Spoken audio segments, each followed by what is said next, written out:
Throughout history, certain deaths have shocked the world with their brutality, mystery, or sheer tragedy. From violent assassinations to unexplained disappearances, these disturbing deaths leave a lasting impact on history and culture, reminding us of the darker sides of human existence.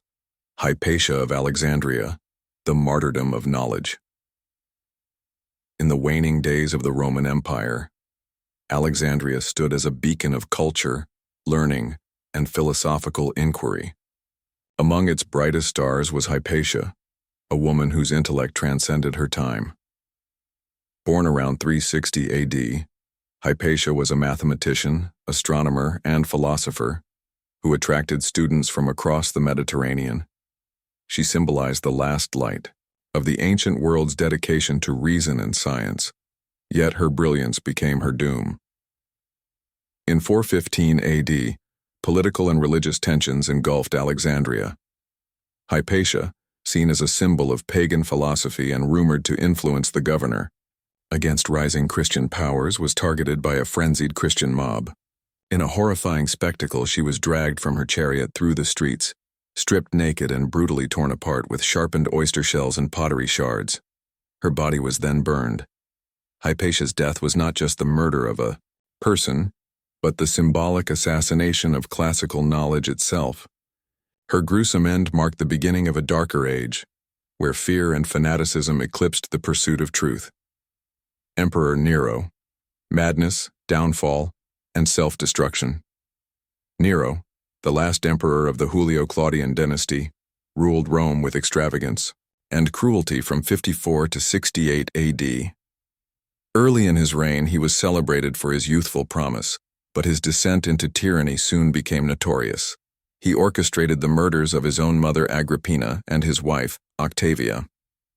Nero's reign became synonymous with decadence, megalomania, and persecution, especially after the Great Fire of Rome, which many accused him of starting to clear land for his grand palace. Facing rebellion and abandonment by the Senate and his guards, Nero fled Rome. Alone and desperate, he sought refuge in the villa of a freedman. As soldiers closed in, Nero, unable to muster the courage to end his life, begged a servant to help him drive a dagger into his throat. His final words, "Qualis artifex pereo," "What an artist dies in me," revealed a delusional self-pity rather than remorse. His gruesome suicide was less a dignified exit than a grotesque collapse of an empire's failed tyrant, and his death plunged Rome into a period of civil war known as the Year of the Four Emperors. Vlad the Impaler, the man whose cruelty became legend. In the blood-soaked lands of 15th century Eastern Europe, Vlad III of Wallachia, known to history as Vlad the Impaler, rose as both a national hero and a monster. Living during the constant threat of Ottoman invasion, Vlad gained fame for his ferocious resistance against Turkish forces. Yet, it was not merely his military exploits that etched his name into the dark corners of history. It was his gruesome methods. Impalement was Vlad's signature. Victims were pierced with a wooden or metal stake, inserted through the body, often starting from the rectum or vagina and exiting through the mouth, left to die agonizingly over hours or even days. Fields of impaled bodies became a psychological weapon against enemies. Foreign ambassadors, soldiers, and criminals alike met horrifying ends under his rule. Ironically, Vlad's own death remains shrouded in mystery. He was believed to have been betrayed and decapitated by his own men or slain in battle, his severed head sent to the Ottoman Sultan as a trophy. Vlad's savage legacy lived on, inspiring Bram Stoker's creation of Dracula, a character whose undead terror echoes the very real nightmares Vlad inflicted upon the living. William Wallace, a patriot's gruesome execution. In the late 13th century, Scotland's yearning for freedom birthed one of history's most legendary figures, William Wallace. After the death of King Alexander III, Scotland descended into a brutal power struggle, with England's King Edward I seeking to dominate the northern kingdom. Wallace rose from obscurity, leading fierce rebellions against English occupation. His victory at the Battle of Stirling Bridge in 1297 made him a symbol of Scottish defiance. However, betrayal sealed his fate. In 1305, Wallace was captured near Glasgow, turned over to the English by Scottish nobles seeking favor. His trial was a sham. He was charged with treason against a king he never swore allegiance to. Wallace's death was meant to be a spectacle of terror. He was hanged, drawn, and quartered, a process so horrific it barely fits modern imagination.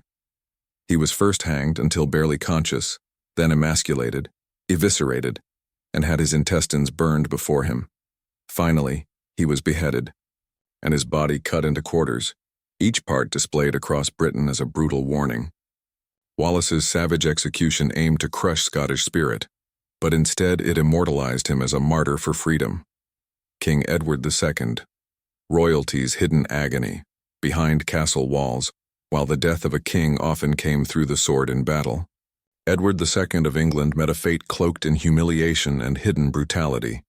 His reign, from 1307 to 1327, was marked by military failure, internal dissent, and scandalous favoritism towards male companions like Piers Gaveston and Hugh Despenser. The nobility, disgusted by Edward's misrule and perceived weaknesses, rallied behind his estranged wife, Queen Isabella, and her lover, Roger Mortimer. In 1327, Edward was forced to abdicate in favor of his teenage son. Imprisoned in Berkeley Castle, his death came soon after, but not cleanly. Chroniclers of the time whispered of a method of execution too grotesque for public knowledge. Edward was said to have been murdered by having a red-hot iron rod inserted into his body through the anus, destroying his internal organs while leaving no visible marks of violence. Whether fact or propaganda, the story reflected medieval England's cruel political games, where even kings could be destroyed in ways designed not just to kill, but to annihilate their dignity forever. Gilles de Rais, the knight who became. A monstrous legend in an era already steeped in brutality, few stories evoke as much pure horror as that of Gilles de Rais. Born into nobility in early 15th century France, Gilles was a celebrated knight, fighting alongside Joan of Arc against the English during the 100 Years' War. A national hero, heir to vast fortunes and lord of imposing castles, his future seemed bright. Yet behind the grandeur lay a monstrous darkness. After falling into financial ruin and disillusionment, Gilles turned to alchemy, the occult, and most horrifically, murder. Between 1432 and 1440, it is believed he abducted, tortured, sexually assaulted, and murdered hundreds of children, mostly peasant boys. His castle became a house of horrors where unimaginable acts took place: mutilations, ritualistic killings, and casual slaughter. His crimes surfaced when parents began demanding answers, and local authorities, pushed by the church, finally acted. In 1440, Gilles was arrested, confessed under torture, and was publicly hanged and burned. His downfall shocked Europe. How could a former savior of France become a symbol of pure evil? His disturbing legacy blurred the lines between hero and monster, morality and madness in a way medieval society could hardly comprehend. St. Bartholomew's Day Massacre. When faith became a weapon, in the turbulent 16th century, France was a nation ripping itself apart under the strain of religious hatred. Catholics and Huguenots, French Protestants, were locked in bitter civil wars, with peace ever elusive. In an effort to mend the divide, King Charles IX's court arranged the marriage of his Catholic sister Margaret of Valois to the Protestant nobleman Henry of Navarre. But peace was a mirage. On August 24, 1572, the feast day of St. Bartholomew, violence erupted in Paris. What began as an assassination attempt on the Protestant leader Admiral Coligny exploded into a full-scale slaughter. Royal guards, Catholic militias, and enraged mobs hunted Protestants through the city streets like animals. Men, women, and children were butchered in their homes, thrown from windows, mutilated in the streets. Over the next few weeks, the massacre spread across France, with estimates ranging from 5,000 to 30,000 dead. Bodies floated down the Seine River. Churches were defiled with blood. The massacre stained France's soul and sent shockwaves across Europe, proving that in the age of religious zealotry, faith could be twisted into a blade more cruel than any sword. The execution of the Romanovs. Divine right. Shattered by revolution. For over 3 centuries, the Romanov dynasty had ruled Russia with divine authority, clothed in imperial grandeur and untouchable privilege. But the early 20th century brought the empire to its knees. World War I ravaged the nation, famine spread, and anger fermented. Tsar Nicholas II, a man seen as weak and out of touch, abdicated in 1917 amid the Tayaf Russian Revolution. Yet even dethroned, the Romanovs remained a threat to the Bolsheviks' new grip on power. On the night of July 16, 1918, Nicholas II, his wife Alexandra, and their 5 children, Olga, Tatiana, Maria, Anastasia, and Alexei, were awoken in their Siberian imprisonment and told they were being moved for their safety. Led into a basement room, the family posed patiently for a supposed photograph. Instead, a group of Bolshevik executioners stormed in. The shooting was chaotic and brutal. Bullets ricocheted off the hidden jewels sewn into the daughter's clothing. The children screamed and writhed on the floor as bayonets and bullets ended them. Their bodies were hastily mutilated, burned, and buried in unmarked graves. The murder of the Romanovs was not just regicide. It was the symbolic destruction of centuries of monarchy and divine right. It sent a grim message. The old world had ended, and a new, merciless era had begun. The death of Anne Frank. A young voice. Silenced by hatred during the darkest chapter of human history, the Holocaust, countless innocent lives were extinguished by a machinery of hatred. Among them was Anne Frank, a Jewish teenager whose diary would later become one of the most haunting testimonies of hope amidst horror. Born in 1929 in Frankfurt, Anne and her family fled Nazi Germany to the Netherlands, believing it safer. But when Germany invaded the Netherlands in 1940, their nightmare deepened. In 1942, to escape deportation, the Franks went into hiding in a secret annex behind Otto Frank's business. For 2 years, Anne wrote candidly about life in confinement, her dreams, fears, and reflections on humanity. But betrayal struck. In August 1944, the family was discovered and arrested. Anne was eventually deported to Bergen-Belsen concentration camp, where starvation, disease, and brutality reigned. In early 1945, just weeks before British forces liberated the camp, Anne died of typhus, emaciated, lice-infested, and robbed of her youth. She was 15 years old.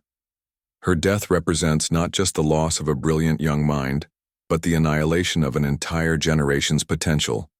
Anne's diary, published by her father Otto, remains a searing reminder of innocence crushed by monstrous cruelty. The Children of Lidice, innocence wiped from the map on June 10, 1942, in retaliation for the assassination of Reinhard Heydrich, one of Hitler's most brutal enforcers. Nazi forces committed an atrocity so cold, it horrified the world. The small Czech village of Lidice was falsely accused of harboring resistance members. Under direct orders from Hitler and SS leadership, German forces descended upon Lidice. Every adult male in the village was rounded up and summarily executed by firing squads.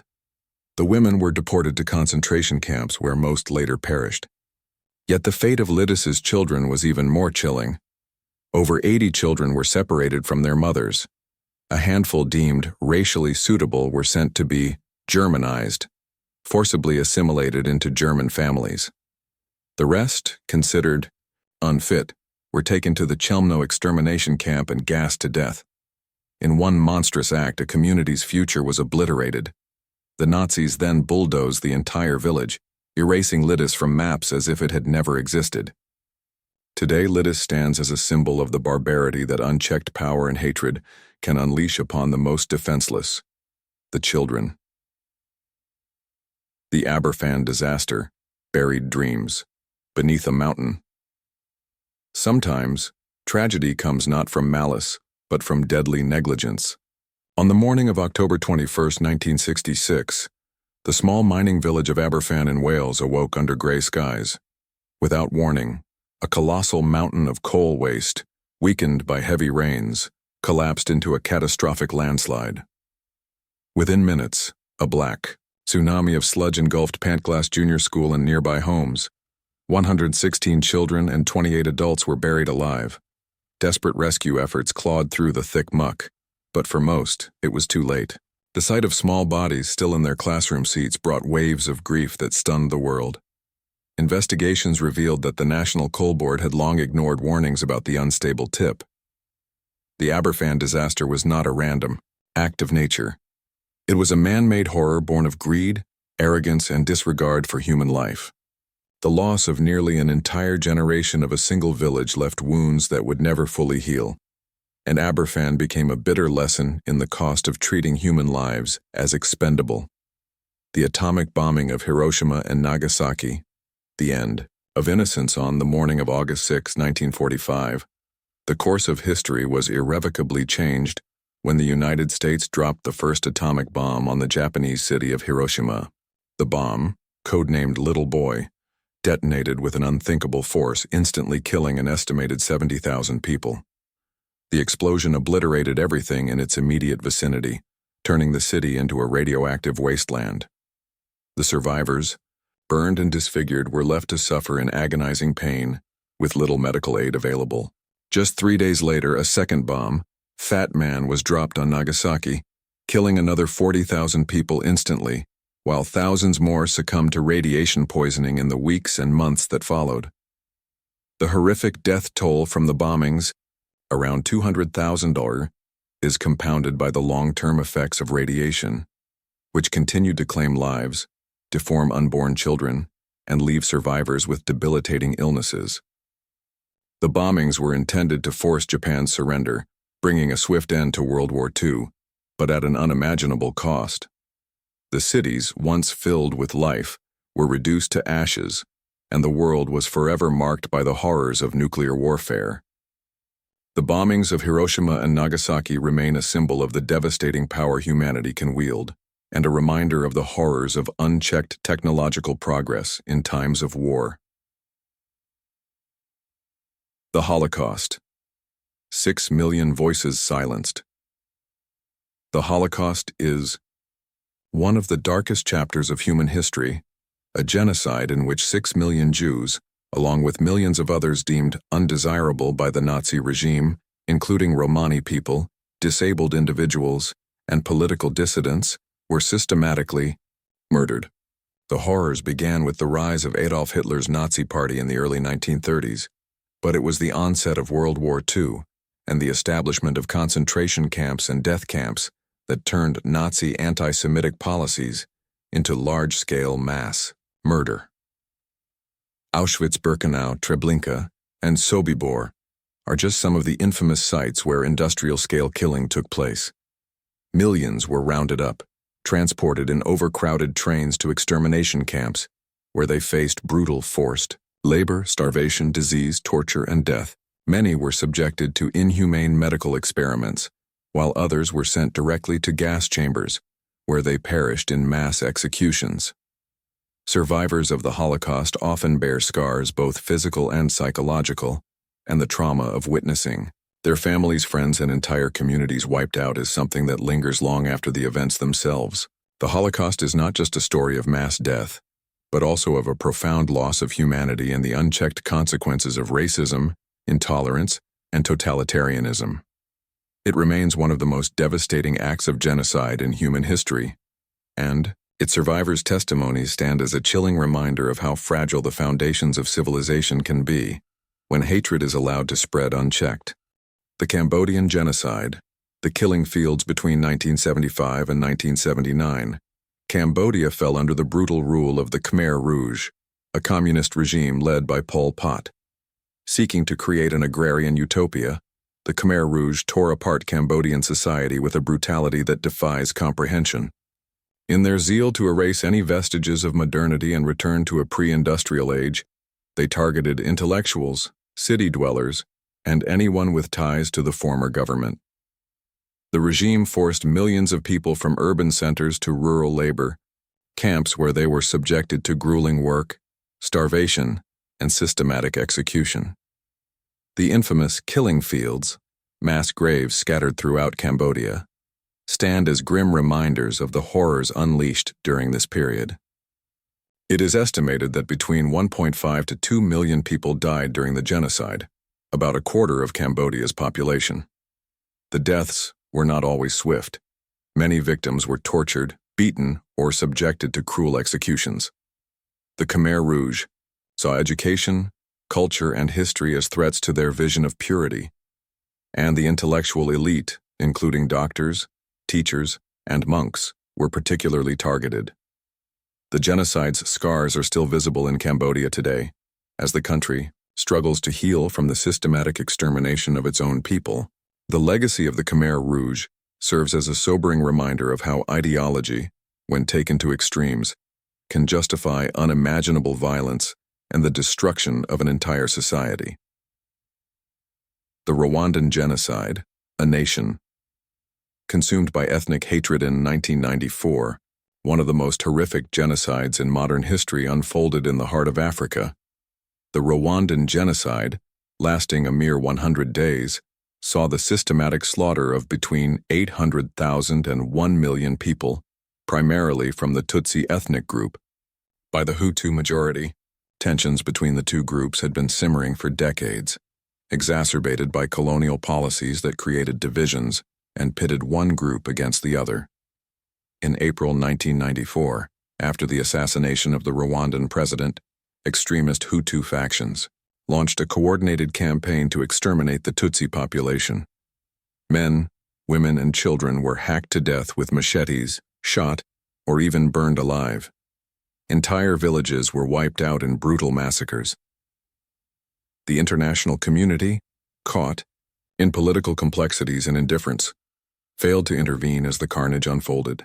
The Rwandan genocide was marked by widespread rape, mutilation, and atrocities committed on an unimaginable scale. It took only a few months for the mass killings to end, but the scars left by the violence will last for generations.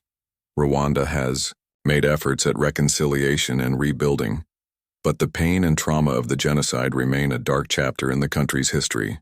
The Rwandan genocide is a painful reminder of the dangers of unchecked hatred and how quickly a society can descend into madness when division and violence are allowed to fester. The Syrian Civil War, a country torn apart. Since 2011, the Syrian Civil War has been one of the most devastating and prolonged conflicts in modern history. What began as a series of peaceful protests against the authoritarian rule of President Bashar al-Assad quickly escalated into a brutal civil war that involved multiple factions, foreign powers, and extreme violence. The war has left an estimated 500,000 people dead and displaced millions more, both within Syria and across the globe as refugees. Civilians have borne the brunt of the violence, as entire cities have been destroyed by airstrikes, chemical weapons attacks, and ground offensives. In particular, the siege of Aleppo and the chemical weapon attacks in Ghouta are stark examples of how indiscriminate violence has become a tool of war.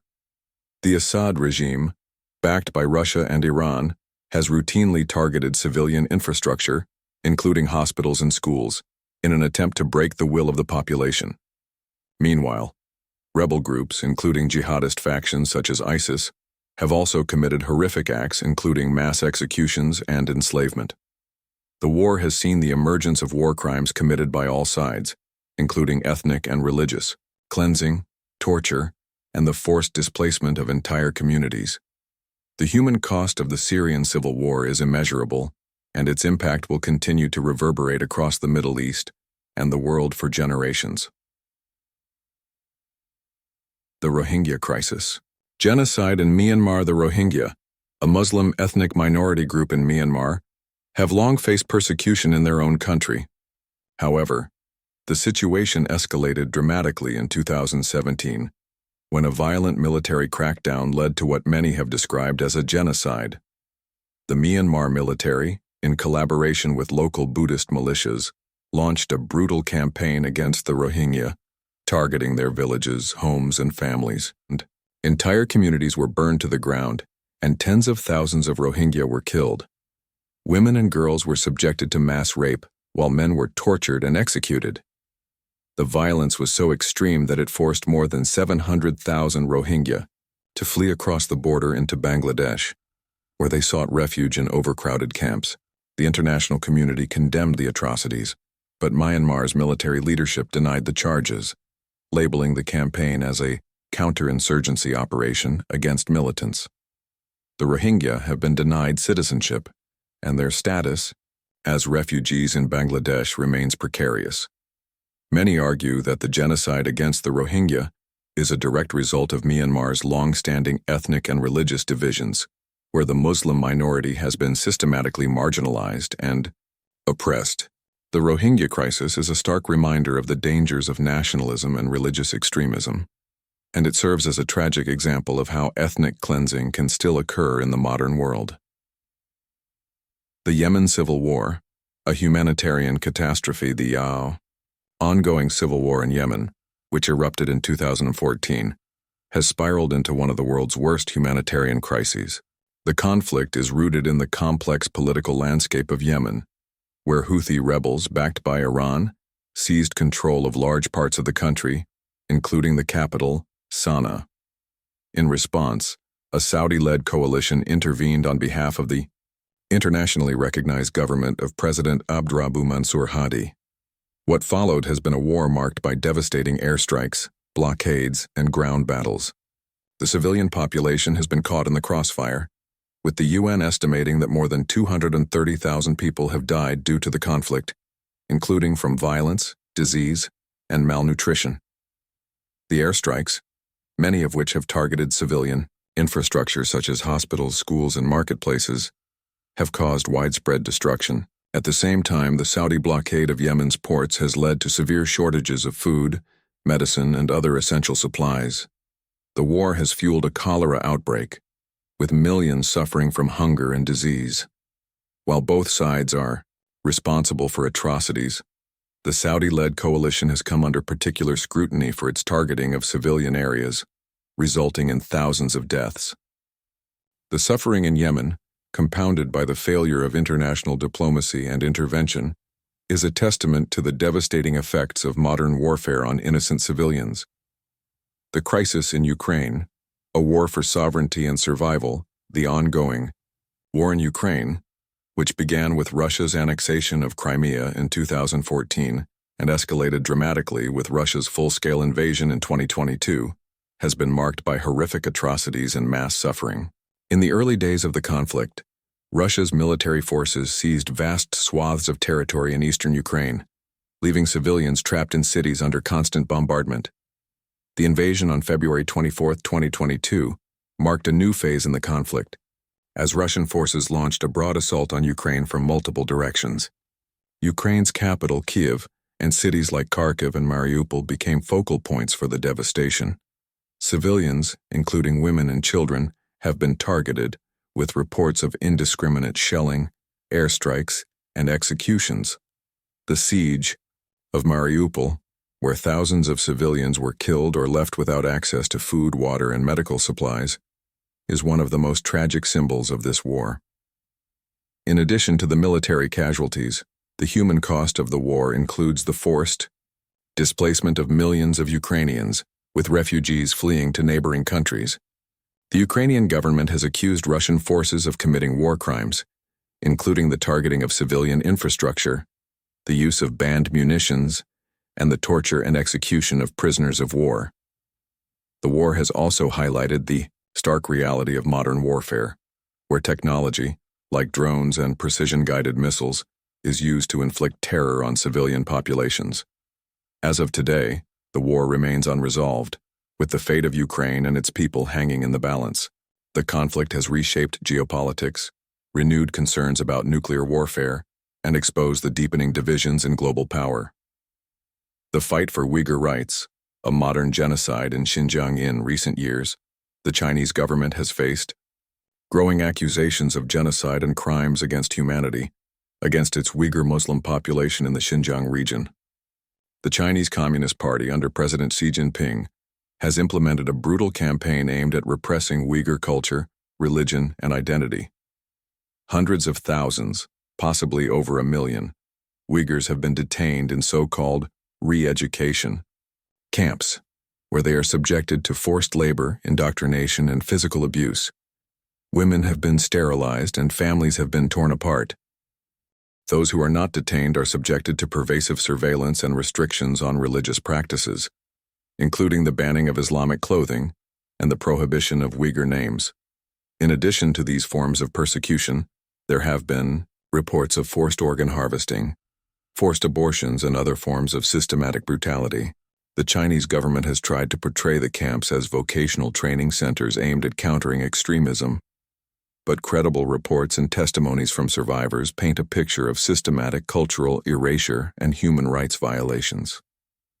The international community remains divided over how to respond to the crisis, with some nations accusing China of genocide, while others maintain economic and political ties with the Chinese regime. The plight of the Uyghurs is a tragic reminder that genocidal practices and human rights abuses continue to unfold in the 21st century, often with little to no accountability.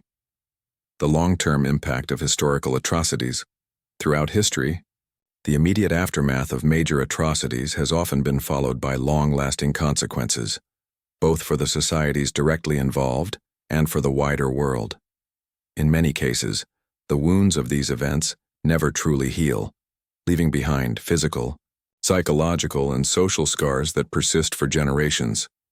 Whether it's the shattered communities after a genocide, the economic repercussions of a devastating war, or the ongoing trauma faced by survivors, the effects of historical atrocities often echo through time. While the perpetrators of these crimes may fade from the spotlight, the victims' suffering continues to shape the cultural, political, and social landscapes of their societies.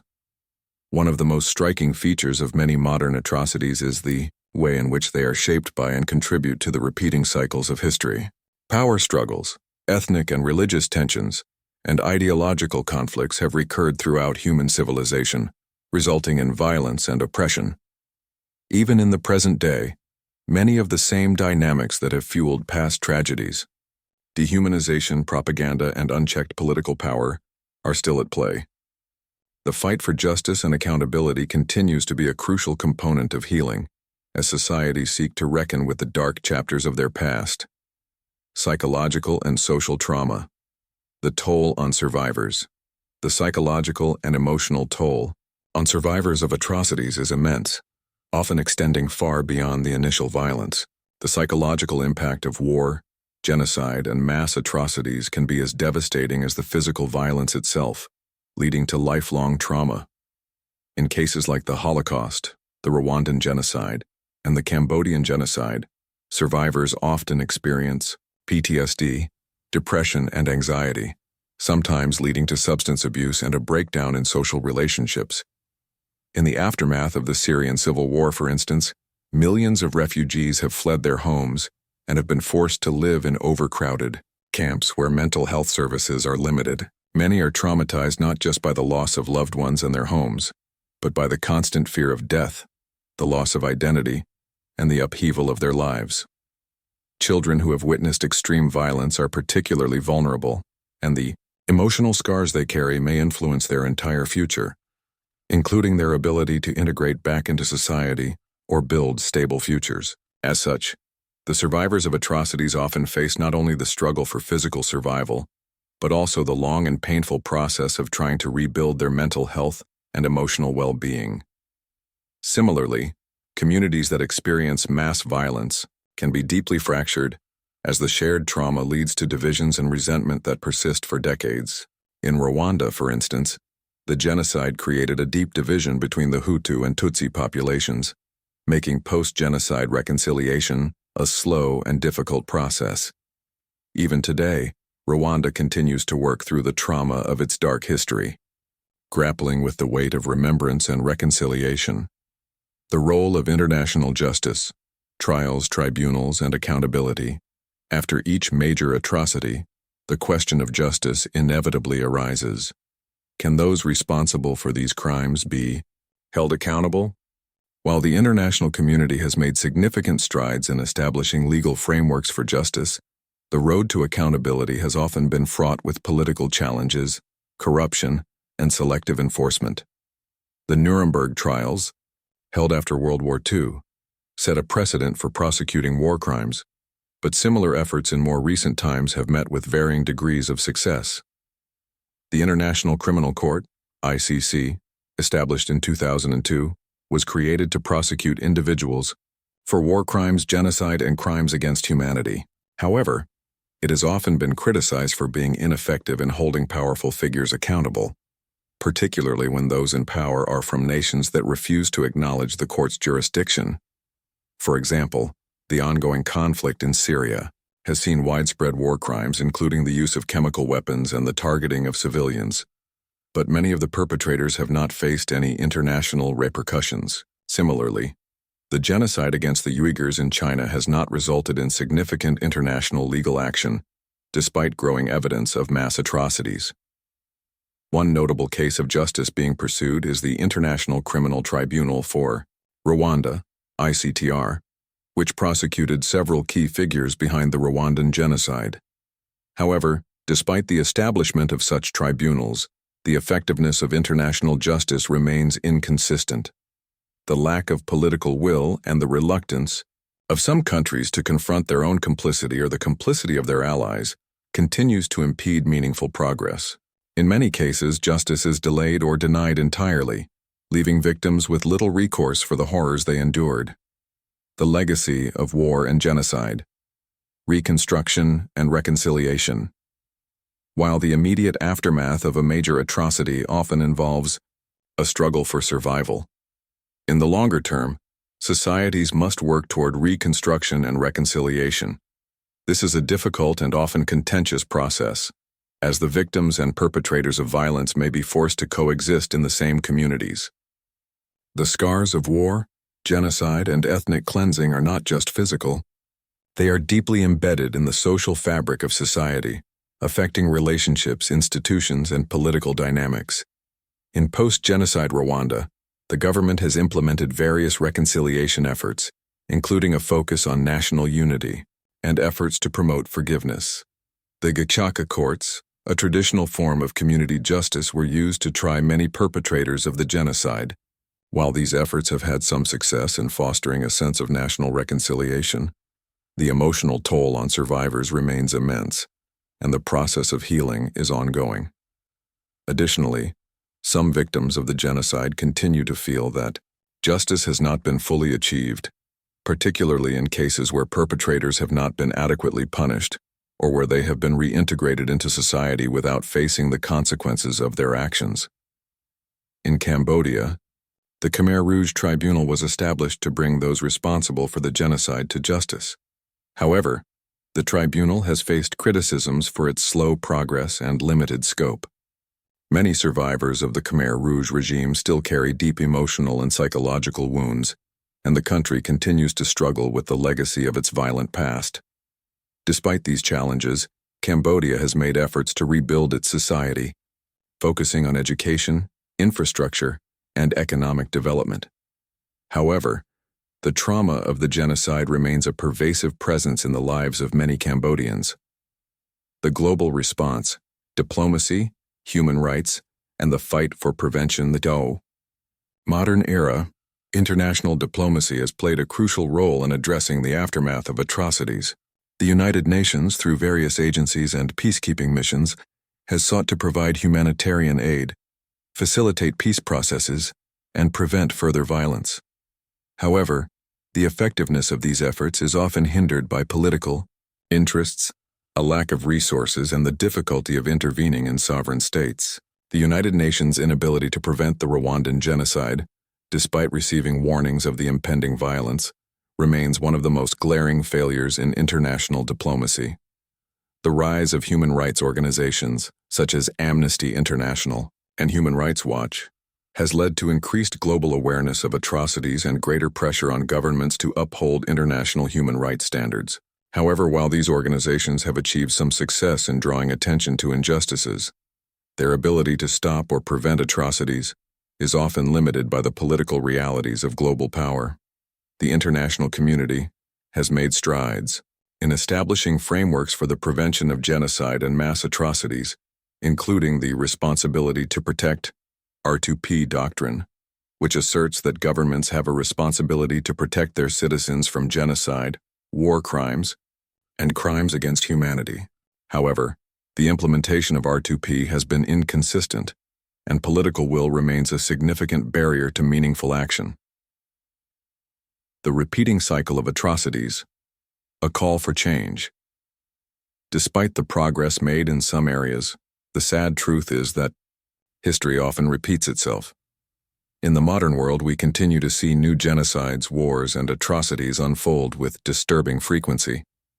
From the civil wars in Africa to the persecution of the Rohingya in Myanmar, the world has witnessed a continuation of the patterns of violence and dehumanization that have plagued humanity for centuries. The rise of authoritarian regimes, nationalism, and religious extremism, combined with the failure of the international community to effectively intervene, suggests that we have not fully learned the lessons of the past. The question remains, how can humanity break the cycle of violence and build a more just and peaceful world? It is clear that there is no simple answer, but efforts to prevent atrocities must include a combination of education, diplomacy, legal accountability, and grassroots activism. By confronting our collective history, holding perpetrators accountable, and supporting the victims of violence, we can work toward a future where history's most disturbing deaths no longer repeat themselves.